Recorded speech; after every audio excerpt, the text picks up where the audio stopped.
ఓం శాంతి. ETV life ఆధ్యాత్మిక channel మానస programme యొక్క ప్రేక్షకులందరికీ స్వాగతం, సుస్వాగతం. గత ఎపిసోడ్లో మనం తెలుసుకున్నటువంటి ఆంతరిక సౌందర్యం అనే విషయం గురించి మరికొన్ని అంశాల్ని అర్థం చేసుకుందాం. ఎందుకంటే బాహ్యంగా సౌందర్యం కాపాడుకోవడానికి చిట్కాలున్నాయి. ఏమని? ఎండలోకి వెళ్ళొద్దు, లేకపోతే ఇది తినొద్దు, అలా చెయ్యొద్దు అని చాలామంది చెప్తూ ఉంటారు. కానీ ఆంతరంగికంగా సౌందర్యం ఏదైతే ఉందో దాన్ని కాపాడుకోవడానికి కూడా కొన్ని విషయాల పట్ల మనం అటెన్షన్ ఇవ్వాల్సి ఉంటుంది. అందులో మొదటి విషయము సాంగత్యం. అంటారు కదా, మంచి సాంగత్యం చేస్తే శిఖరాలకు వెళ్తారు, చెడు సాంగత్యం చేస్తే మునిగిపోతారు. అంటే మనం చేసేటువంటి సాంగత్యం, ఫ్రెండ్షిప్ ఎవరితో చేస్తున్నాం, ఎలాంటి వారితో చేస్తున్నాం, ఏ ఏ విషయాలతో చేస్తున్నాం అనేది చాలా అటెన్షన్ తోటి గమనించుకోవాలి. ఈ యొక్క సాంగత్య ప్రభావము కేవలం మనుషులపైనే కాదండి, ప్రకృతిపైన, పశు పక్షాదులపైన, పువ్వులు పండ్లపైన కూడా పడుతుంది. పక్షులపైన ఎలాంటి యొక్క సాంగత్య ప్రభావం పడుతుందో ఇప్పుడు ఒక చిన్న స్టోరీ ద్వారా తెలుసుకుందాం. ఒకసారి ఒక రాజుగారు పక్షులు అమ్మేటువంటి అతని దగ్గరికి వెళ్ళి 2 పక్షుల్ని కొన్నాడు. అయితే ఒక పక్షి యొక్క విలువ 10,000 రూపాయలు, మరొక పక్షి యొక్క విలువ 1000 రూపాయలు. ఆ రాజుగారు 2 పక్షులను, అంటే అవి చిలుకలు, 2 చిలుకల్ని తీసుకుని తన యొక్క కోటకి వెళ్ళిపోతాడు. అక్కడ రోజు ఇంకా సరే పక్షులు ఎలా ఉన్నాయో చూద్దామని చెప్పి 1000 రూపాయలకు కొన్నటువంటి పక్షి ఉంది కదా, చిలుక, దాని దగ్గరికి వెళ్తాడనమాట. మొదట వెళ్తే ఆ యొక్క చిలుక గొడవ పడుతోంది, పోట్లాడుతోంది, అరుస్తూ ఉంది. 1000 రూపాయలకి కొన్న చిలుకనే ఇలా ఉంది, 10,000 రూపాయలకి కొన్న చిలుక ఎలా ఉంటుందో, అదేం గొడవ చేస్తుందో అని చెప్పి సరే చూద్దామని దాని దగ్గరికి వెళ్తాడు. ఆ చిలుక చక్కగా రామనామస్మరణ చేసుకుంటూ కూర్చుంది. చాలా ప్రశాంతంగా ఉంది. ఈ 2 ఒక్కరి దగ్గరే కొన్నాను కదా, ఏంటి 2 పక్షుల మధ్యలో ఇంత డిఫరెన్స్ ఉంది అని రాజుగారు మళ్ళీ నెక్స్ట్ రోజున అతని దగ్గరికి వెళ్తాడు. ఈ పక్షి ఇలా గొడవ పడుతోంది, ఆ పక్షి రామనామస్మరణ చేస్తోంది, ఏంటి తేడా అని అడుగుతాడనమాట. అప్పుడు ఆ చిలుక అమ్మినటువంటి అతను ఏమంటాడంటే, రాజుగారు, ఈ 1000 రూపాయలకు మీరు ఏ పక్షినైతే కొన్నారో అది నేను దొంగల దగ్గర నుండి తీసుకొని వచ్చాను. అడవిలో దొంగలు వారు దొంగిలించినటువంటి సామాన్లు పంచుకోవడంలో ఎప్పుడు గొడవలు పడుతూ పోట్లాడుతూ ఉండడం, ఇవన్నీ ఆ పక్షి గమనిస్తూ ఉండేది. అది గమనించినటువంటి ఆ చిలుక అదే నేర్చుకుంది. అందుకని అది ఎప్పుడైనా ఎవరితో అయినా అలానే పోట్లాడుతుంది, అదొక్కటే వచ్చు తనకి అని చెప్తాడు. మరి 10,000 రూపాయలు పెట్టి కొన్నటువంటి పక్షి దాని గురించి అని అడిగితే అప్పుడు అతను అంటాడు, దీన్ని నేను ఒక ఆశ్రమం నుండి తీసుకొని వచ్చాను. ఆ ఆశ్రమంలో ఉదయం లేస్తే రామనామస్మరణనే జరుగుతుంది, ఎన్నో భజనలు జరుగుతాయి, కీర్తనలు జరుగుతాయి, అవన్నీ ఆ చిలుక నేర్చుకుంది. అందుకనే అది ప్రశాంతంగా అలాగా స్మరణ చేస్తూ కూర్చుంది అని చెప్తాడు.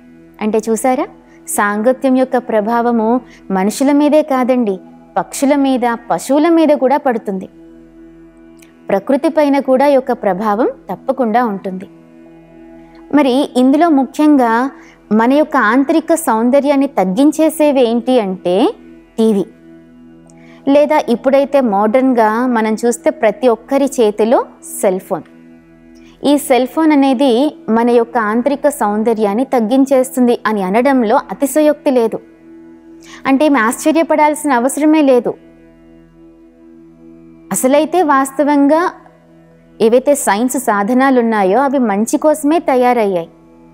కానీ వాటిని ఉపయోగించే విధానం అయితే మానవుడు ఎలా తయారు చేసేసాడంటే దాన్ని నెగిటివ్గానే ఉపయోగిస్తూ ఉన్నాడు.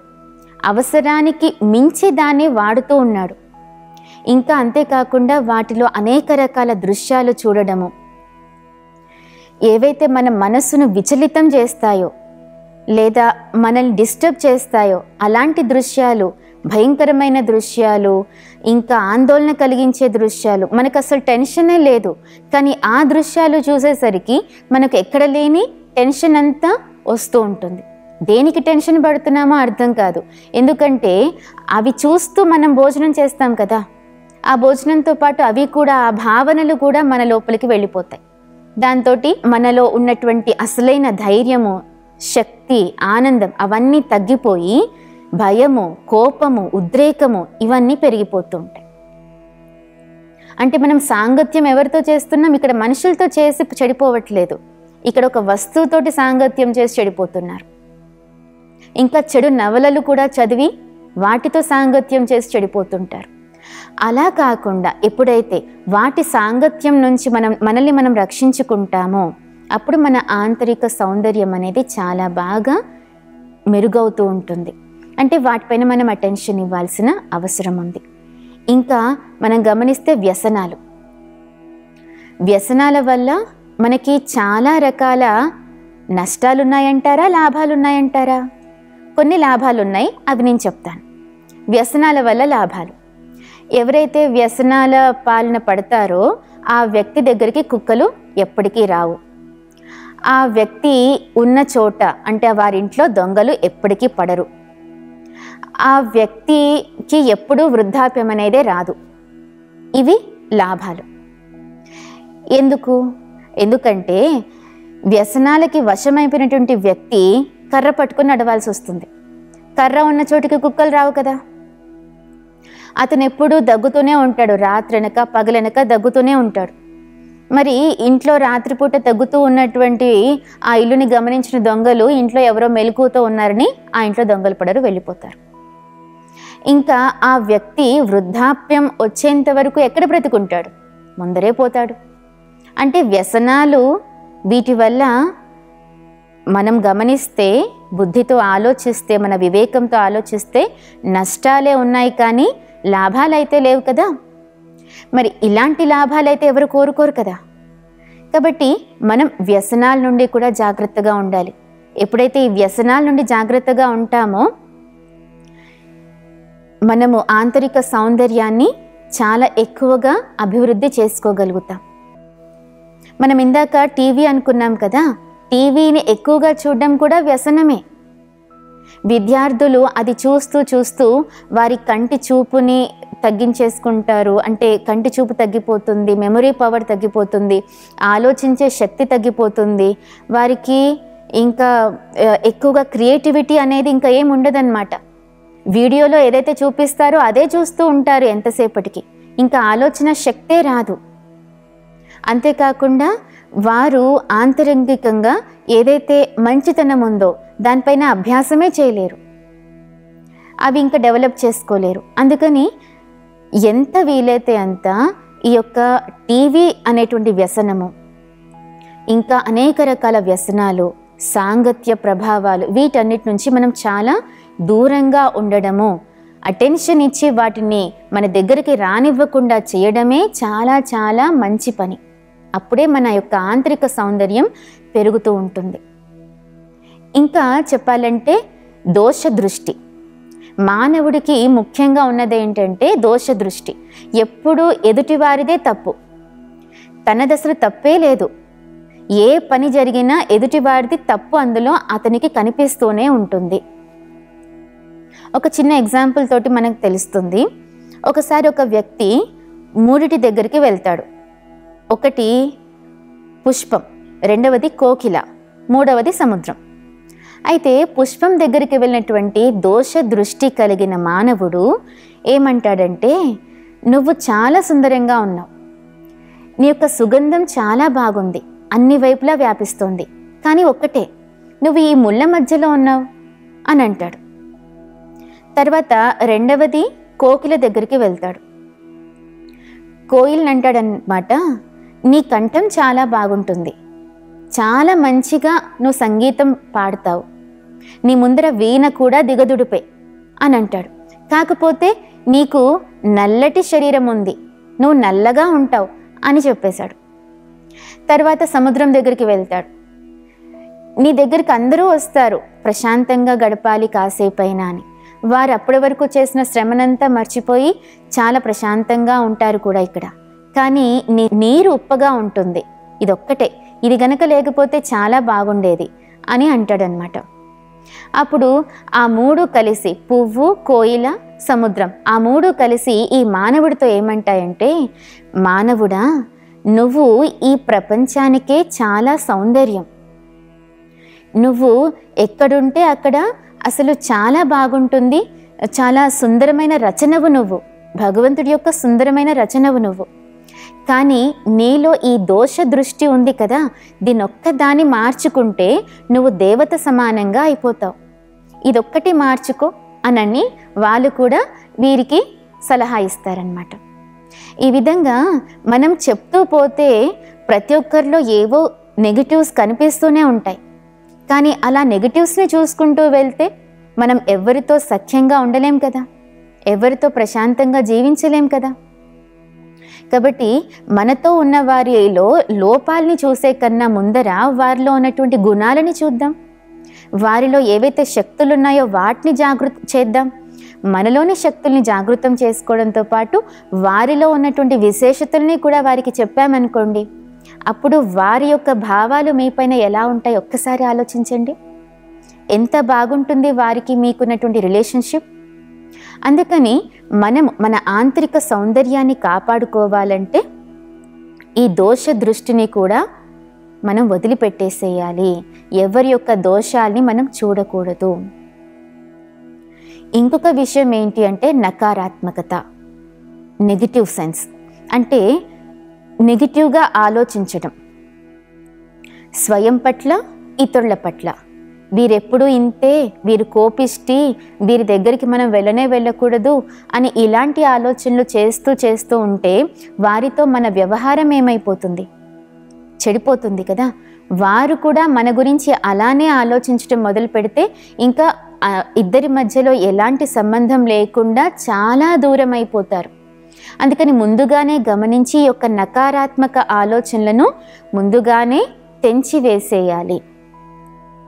ఇంకా లాస్ట్ విషయం ఏంటి అంటే మనపైన మనకే హీన భావన, అంటే తక్కువగా ఆలోచించుకుంటాం, మన గురించి మనమే తక్కువగా అనుకుంటూ ఉంటాం. సెల్ఫ్ రెస్పెక్ట్ అనేది మన గురించి మనకి లేదనుకోండి, అప్పుడు మన సౌందర్యం ఎలాంటిది, ఎంత గొప్పది అనేది మనకు ఎలా తెలుస్తుంది? తెలీదు.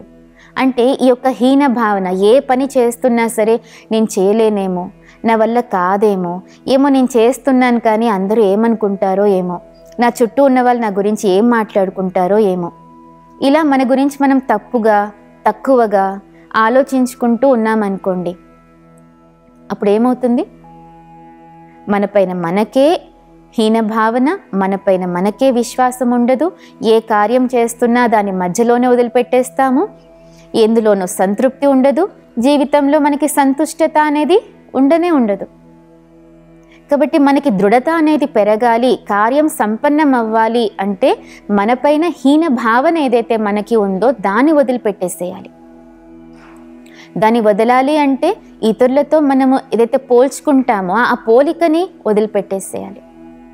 అంటే మనము మన యొక్క విశేషతల్ని గమనించుకొని మనం ఎవరమో, ఎలాంటి వారేమో మన పట్ల మనకి పూర్తి క్లారిటీ తెచ్చుకొని అప్పుడు వాటిపైన మనం అభ్యాసం చేయగలిగితే తప్పకుండా మనలోని ఆంతరిక సౌందర్యం అనేది రోజు రోజుకి డెవలప్ అవుతూ ఉంటుంది.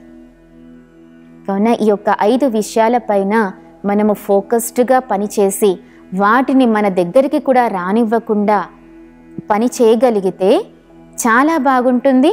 మన ఆంతరిక సౌందర్యం కూడా చాలా పెరుగుతుంది.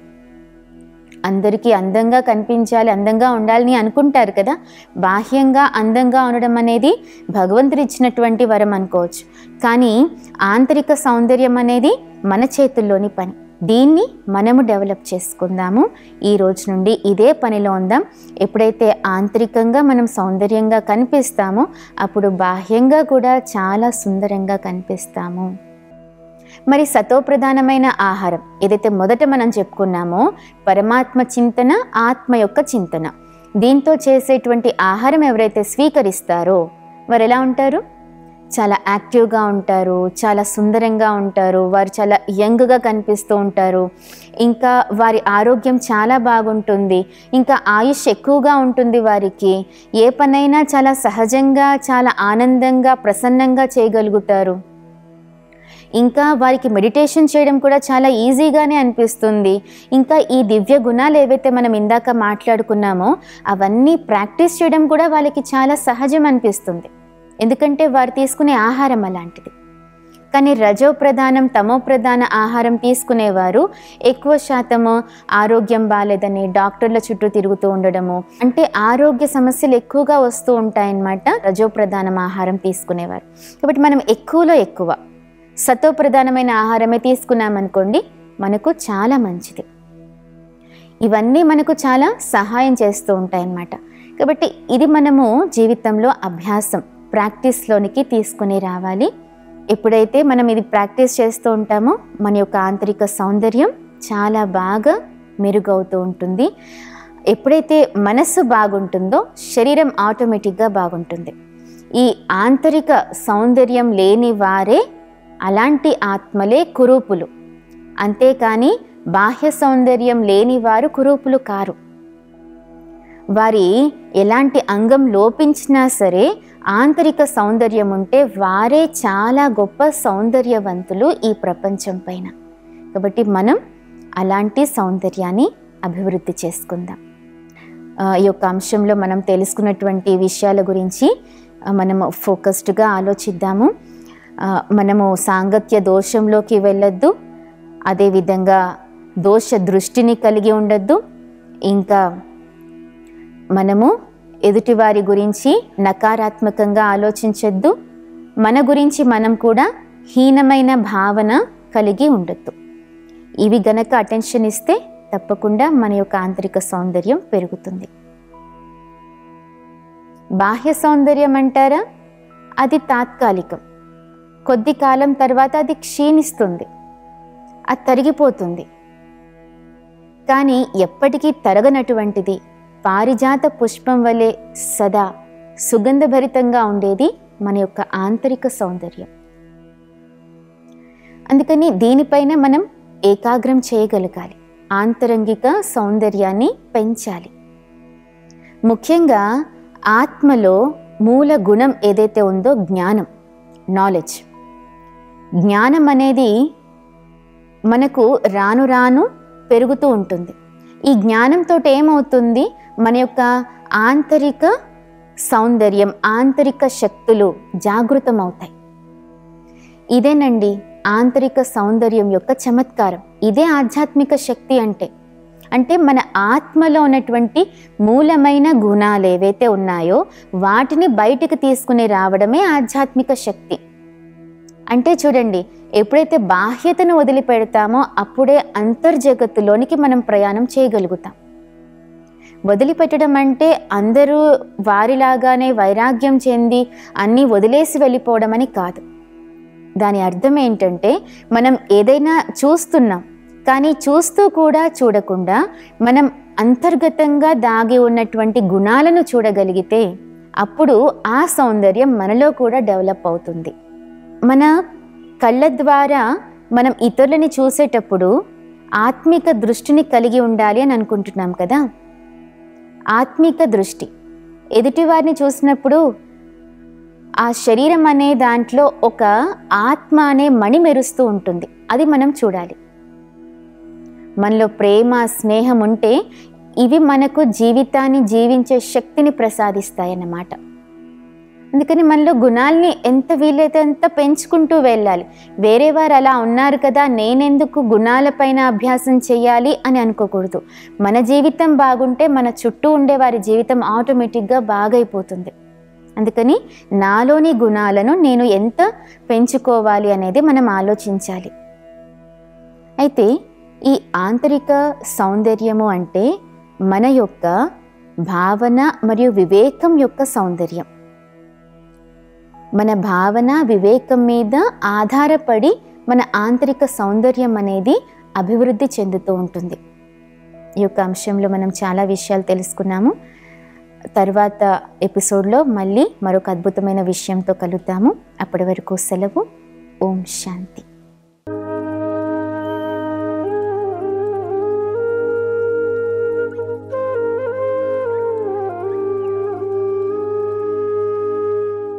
ఈ కార్యక్రమాన్ని తిరిగి చూడాలనుకుంటే www.youtube.com/@ETV Life Spiritual లో చూడవచ్చు.